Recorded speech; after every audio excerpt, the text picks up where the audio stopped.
ਵਾਹਿਗੁਰੂ ਜੀ ਕਾ ਖਾਲਸਾ ਵਾਹਿਗੁਰੂ ਜੀ ਕੀ ਫਤਿਹ ਜੀ। ਦੇਸ਼ਾਂ ਵਿਦੇਸ਼ਾਂ ਵਿੱਚ ਸੰਗਤ ਜੀ, ਅੱਜ ਚੌਥੇ ਗੁਰੂ ਨਾਨਕ ਧੰਨ ਧੰਨ ਗੁਰੂ ਰਾਮਦਾਸ ਜੀ ਦਾ ਜਨਮ ਦਿਹਾੜਾ ਗੁਰੂ ਕੀਆਂ ਸੰਗਤਾਂ ਮਨਾ ਰਹੀਆਂ ਹਨ। ਅਸੀਂ ਅੱਜ ਇਹਨਾਂ ਦੇ ਬਾਰੇ ਅਤੇ ਇਹਨਾਂ ਦੇ ਜੀਵਨ ਦੇ ਬਾਰੇ ਬੜੇ ਸੰਖੇਪ ਨਾਲ ਜਾਣਨਾ ਕਰਾਂਗੇ।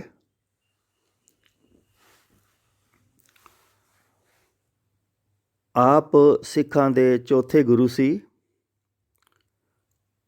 ਆਪ ਜੀ ਦਾ ਜਨਮ 1534 ਨੂੰ ਚੂਨਾ ਮੰਡੀ ਲਾਹੌਰ, ਜੋ ਅੱਜ ਪਾਕਿਸਤਾਨ ਦੇ ਵਿੱਚ ਹੈ, ਹੋਇਆ ਸੀ। ਆਪ ਜੀ ਦੇ ਪਿਤਾ ਜੀ ਦਾ ਨਾਮ ਸ਼੍ਰੀ ਹਰੀਦਾਸ ਸੋਢੀ ਅਤੇ ਮਾਤਾ ਜੀ ਦਾ ਨਾਮ ਦਇਆ ਕੌਰ ਸੀ। ਆਪ ਜੀ ਦੇ ਮਾਤਾ ਪਿਤਾ ਨੇ ਆਪ ਜੀ ਦਾ ਨਾਮ ਜੇਠਾ ਰੱਖਿਆ ਸੀ। ਬਚਪਨ ਵਿੱਚ ਹੀ ਆਪ ਜੀ ਦੇ ਮਾਤਾ ਪਿਤਾ ਅਕਾਲ ਚਲਾਣਾ ਕਰ ਜਾਂਦੇ ਨੇ ਅਤੇ ਫਿਰ ਆਪ ਜੀ ਦੀ ਨਾਨੀ ਆਪ ਜੀ ਨੂੰ ਆਪਣੇ ਪਿੰਡ ਬਾਸਰਕੇ, ਜੋ ਅੰਮ੍ਰਿਤਸਰ ਦੇ ਕਰੀਬ ਹੈ, ਲੈ ਕੇ ਆ ਜਾਂਦੀ ਹੈ। ਆਪ ਜੀ ਦੀ ਉਮਰ ਉਸ ਵਕਤ 7 ਕੁ ਸਾਲ ਦੀ ਸੀ। ਨਾਨੀ ਉਹਨਾਂ ਨੂੰ ਰੋਜ਼ ਭੁੰਗਣੀਆਂ ਯਾਨੀ ਚਨੇ ਉਬਾਲ ਕੇ ਦਿੰਦੀ ਅਤੇ ਫਿਰ ਉਹ ਆਪ ਇਹਨਾਂ ਚਨਿਆਂ ਨੂੰ ਵੇਚ ਕੇ ਆਉਂਦੇ ਅਤੇ ਇਸ ਤਰ੍ਹਾਂ ਘਰ ਦਾ ਜੋ ਸੀ ਉਹ ਗੁਜ਼ਾਰਾ ਜੋ ਸੀ ਚੱਲਦਾ ਸੀ। ਸੰਗਤ ਜੀ, ਭਾਈ ਜੇਠਾ ਜੀ ਦਾ ਸੁਭਾਅ ਬਹੁਤ ਹੀ ਸਹਿਜ, ਸ਼ਾਂਤ ਅਤੇ ਦਿਆਲੂ ਸੀ। ਇਹਨਾਂ ਦਾ ਸਾਰਾ ਬਚਪਨ ਬਹੁਤ ਹੀ ਗਰੀਬੀ ਦੇ ਵਿੱਚ ਬੀਤਦਾ ਹੈ।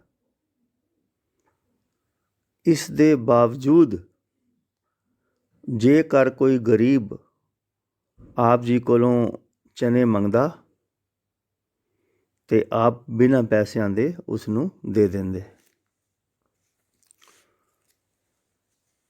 ਸੋ ਜਦੋਂ ਆਪ ਜੀ ਦੀ ਉਮਰ 12 ਸਾਲ ਦੀ ਹੋਈ, ਆਪ ਜੀ ਦੀ ਨਾਨੀ ਇੱਕ ਦਿਨ ਆਪ ਜੀ ਨੂੰ ਗੁਰੂ ਅਮਰਦਾਸ ਜੀ ਦੇ ਦਰਸ਼ਨ ਲਈ ਗੋਇੰਦਵਾਲ ਸਾਹਿਬ ਲੈ ਕੇ ਆਉਂਦੀ ਹੈ।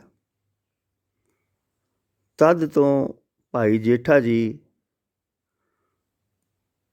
ਗੁਰੂ ਅਮਰਦਾਸ ਜੀ ਦੇ ਕੋਲ ਹੀ ਰਹਿ ਜਾਂਦੇ ਨੇ। ਉੱਥੇ ਦਾ ਵਾਤਾਵਰਣ ਆਪ ਜੀ ਦੇ ਸੁਭਾਅ ਦੇ ਬਿਲਕੁਲ ਅਨੁਕੂਲ ਸੀ। ਆਪ ਜੀ ਹਰ ਵਕਤ ਗੁਰੂ ਦੀ ਸੇਵਾ ਵਿੱਚ ਲੱਗੇ ਰਹਿੰਦੇ ਸੀ। ਸੰਗਤ ਜੀ, ਇਸ ਸੇਵਾ ਭਾਵਨਾ ਨੂੰ ਵੇਖ ਕੇ ਇੱਕ ਦਿਨ ਗੁਰੂ ਸਾਹਿਬ ਜੀ ਨੇ ਆਪਣੀ ਬੇਟੀ ਬੀਬੀ ਭਾਨੀ ਦਾ ਵਿਆਹ ਭਾਈ ਜੇਠਾ ਜੀ ਦੇ ਨਾਲ ਕਰ ਦਿੱਤਾ।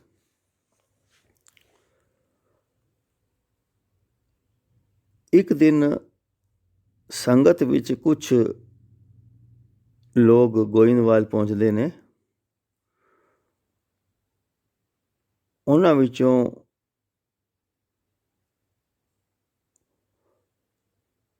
ਜੋ ਲੋਕ ਨੇ ਉਹ ਜਦੋਂ ਗੋਇੰਦਵਾਲ ਸਾਹਿਬ ਆਉਂਦੇ ਨੇ ਅਤੇ ਉਹਨਾਂ ਦਿਨਾਂ ਵਿੱਚ ਸੰਗਤ ਜੀ ਗੁਰੂ ਅਮਰਦਾਸ ਜੀ ਗੋਇੰਦਵਾਲ ਦੇ ਵਿੱਚ ਪਵਿੱਤਰ ਬੋਲੀ ਸਾਹਿਬ ਦਾ ਨਿਰਮਾਣ ਕਰਵਾ ਰਹੇ ਸੀ। ਭਾਈ ਜੇਠਾ ਜੀ ਜੋ ਨਿਤ ਪ੍ਰਤੀ ਆਪਣੇ ਸਿਰ 'ਤੇ ਮਿੱਟੀ ਦੀ ਟੋਕਰੀ ਰੱਖ ਕੇ ਬੋਲੀ ਸਾਹਿਬ ਜੀ ਦੇ ਨਿਰਮਾਣ ਦੀ ਸੇਵਾ ਕਰਦੇ ਸੀ। ਭਾਈ ਜੇਠਾ ਜੀ ਦੇ ਰਿਸ਼ਤੇਦਾਰ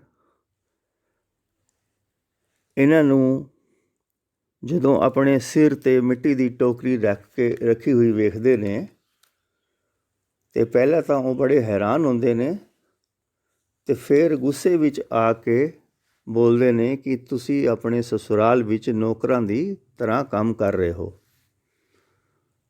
ਆਪਣੇ ਦਮਾਦ ਦਾ ਕਿੰਨਾ ਬੁਰਾ ਹਾਲ ਦੇਖੋ ਕੀਤਾ ਹੋਇਆ ਹੈ। ਅਤੇ ਗੁਰੂ ਅਮਰਦਾਸ ਜੀ ਦੇ ਨਾਲ ਵੀ ਉਹ ਬਹੁਤ ਨਾਰਾਜ਼ ਹੁੰਦੇ ਨੇ। ਤਾਂ ਫਿਰ ਭਾਈ ਜੇਠਾ ਜੀ ਉਹਨਾਂ ਨੂੰ ਕਹਿੰਦੇ ਨੇ ਕਿ ਤੁਹਾਡੇ ਲਈ ਤੇ ਗੁਰੂ ਅਮਰਦਾਸ ਜੀ ਮੇਰੇ ਸਸੁਰ ਨੇ, ਪਰ ਮੇਰੇ ਲਈ ਤਾਂ ਉਹ ਮੇਰੇ ਰੱਬ ਨੇ, ਮੇਰੇ ਗੁਰੂ ਨੇ। ਤਦ ਫਿਰ ਗੁਰੂ ਅਮਰਦਾਸ ਜੀ ਭਾਈ ਜੇਠਾ ਜੀ ਦੇ ਰਿਸ਼ਤੇਦਾਰਾਂ ਨੂੰ ਦੱਸਦੇ ਨੇ ਕਿ ਤੁਹਾਨੂੰ ਭਾਈ ਜੇਠਾ ਦੇ ਸਿਰ 'ਤੇ ਮਿੱਟੀ ਦੀ ਟੋਕਰੀ ਹੀ ਦਿਸਦੀ ਹੈ, ਪਰ ਮੈਨੂੰ ਤਾਂ ਉਹਨਾਂ ਦੇ ਸਿਰ 'ਤੇ ਛਤਰ ਝੂਲਦਾ ਹੋਇਆ ਵਿਖ ਰਿਹਾ ਹੈ। ਸੋ ਸੰਗਤ ਜੀ, ਫਿਰ ਗੁਰੂ ਅਮਰਦਾਸ ਜੀ ਨੇ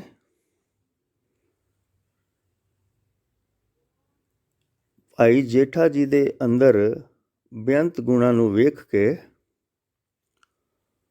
ਗੁਰੂ ਗੱਦੀ ਦੇਣ ਦੀ ਸੋਚੀ, ਜਿਸ ਦੇ ਲਈ ਉਹਨਾਂ ਨੇ ਫਿਰ ਆਪਣੀਆਂ ਦੋਨੋਂ ਬੇਟੀਆਂ ਬੀਬੀ ਭਾਨੀ ਅਤੇ ਬੀਬੀ ਦਾਨੀ ਦੇ ਪਤੀਆਂ ਨੂੰ, ਯਾਨੀ ਆਪਣੇ ਦਾਮਾਦ ਭਾਈ ਰਾਮਾ ਜੀ ਅਤੇ ਭਾਈ ਜੇਠਾ ਜੀ ਨੂੰ ਬੁਲਾਇਆ। ਸੰਗਤ ਜੀ, ਅਸਲ ਵਿੱਚ ਗੁਰੂ ਗੱਦੀ ਦੇ ਲਈ ਇੱਕ ਸਹੀ ਇਨਸਾਨ ਦੀ ਚੋਣ ਕਰਨਾ ਚਾਹੁੰਦੇ ਸੀ ਗੁਰੂ ਸਾਹਿਬਾਨ। ਗੁਰੂ ਅਮਰਦਾਸ ਜੀ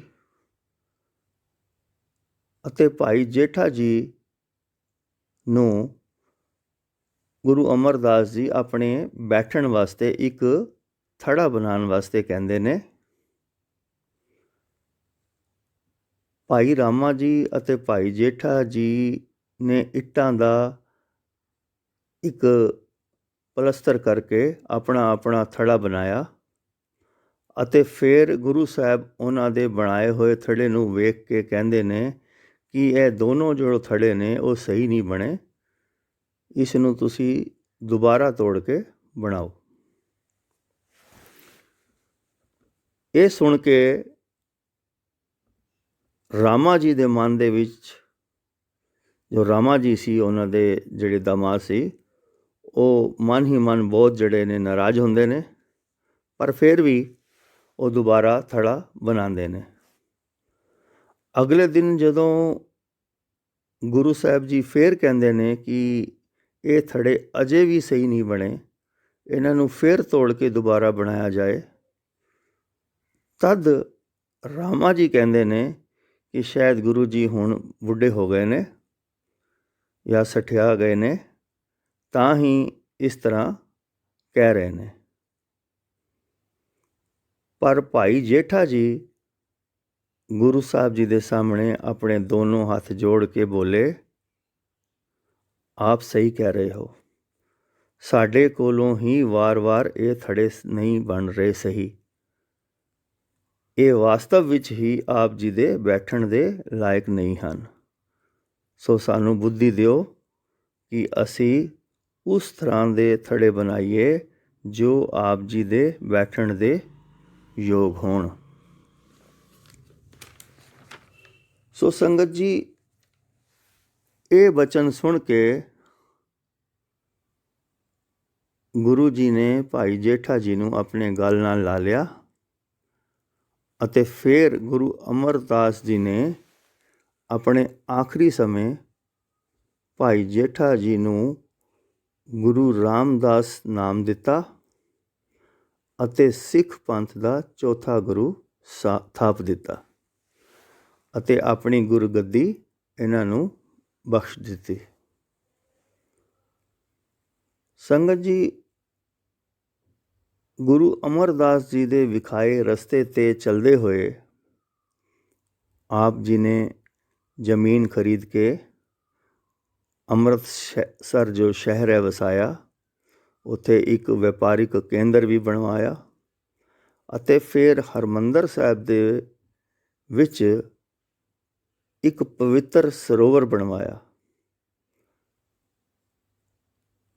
ਅਤੇ ਫਿਰ ਕੁਝ ਸਾਲਾਂ ਬਾਅਦ ਆਪ ਜੀ ਦੇ ਪੁੱਤਰ ਸ਼੍ਰੀ ਗੁਰੂ ਅਰਜਨ ਦੇਵ ਜੀ ਨੇ ਇਸ ਸਰੋਵਰ 'ਤੇ ਹਰਿਮੰਦਰ ਸਾਹਿਬ ਬਣਵਾਇਆ, ਜੋ ਅੱਜ ਸਿੱਖ ਸੰਗਤਾਂ ਦਾ ਸਭ ਤੋਂ ਵੱਡਾ ਔਰ ਸਭ ਤੋਂ ਪਵਿੱਤਰ ਸਥਾਨ ਹੈ। ਸੰਸਾਰ ਦੇ ਹਰ ਕੋਨੇ ਤੋਂ ਸੰਗਤ ਜੀ ਇੱਥੇ ਸੰਗਤਾਂ ਆ ਕੇ ਨਮਸਤਕ ਹੁੰਦੀਆਂ ਹਨ। ਸੰਗਤ ਜੀ, ਗੁਰੂ ਰਾਮਦਾਸ ਜੀ ਨੇ ਆਪਣਾ ਹਿੱਤ ਨਾ ਸੋਚ ਕੇ ਹਮੇਸ਼ਾ ਦੂਜਿਆਂ ਦੇ ਹਿੱਤਾਂ ਨੂੰ ਵੇਖਿਆ। ਸ਼ੀਸ਼ੇ ਦੀ ਤਰ੍ਹਾਂ ਪਾਰਦਰਸ਼ੀ ਸੀ ਇਹਨਾਂ ਦਾ ਸਾਰਾ ਜੀਵਨ।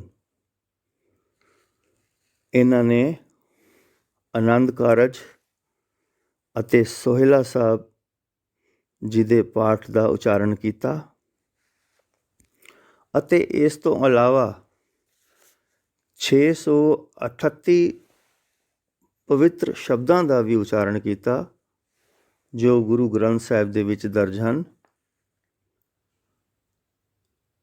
ਆਪ ਜੀ ਨੇ ਆਪਣੀ ਬਾਣੀ ਦੇ ਵਿੱਚ ਸੰਪੂਰਨ ਮਾਨਵ ਜਗਤ ਨੂੰ ਇਹ ਸਿੱਖਿਆ ਦਿੱਤੀ ਕਿ ਸਾਨੂੰ ਅਨੁਸ਼ਾਸਨ ਅਤੇ ਵਿਨਮਰਤਾ ਜੈਸੇ ਗੁਣਾਂ ਨੂੰ ਅਪਣਾਉਣਾ ਚਾਹੀਦਾ ਹੈ ਅਤੇ ਆਪਣੇ ਸੱਚੇ ਗੁਰੂ ਨੂੰ ਦਿਲ ਵਿੱਚ ਸਦਾ ਯਾਦ ਰੱਖਣਾ ਚਾਹੀਦਾ ਹੈ, ਤਾਂ ਕਿ ਸਾਨੂੰ ਸਹੀ ਅਤੇ ਗਲਤ ਦੀ ਪਹਿਚਾਣ ਹੋ ਸਕੇ। ਸੰਗਤ ਜੀ, ਇਹ ਸੀ ਕੁਛ ਇਹਨਾਂ ਦੇ ਜੀਵਨ ਬਾਰੇ ਜਾਣਕਾਰੀ। ਗੁਰੂ ਮਿਹਰ ਕਰੇ ਅਸੀਂ ਵੀ ਇਹਨਾਂ ਦੇ ਉੱਚੇ ਅਤੇ ਸੁੱਚੇ ਜੀਵਨ ਤੋਂ ਕੁਛ ਸਿੱਖੀਏ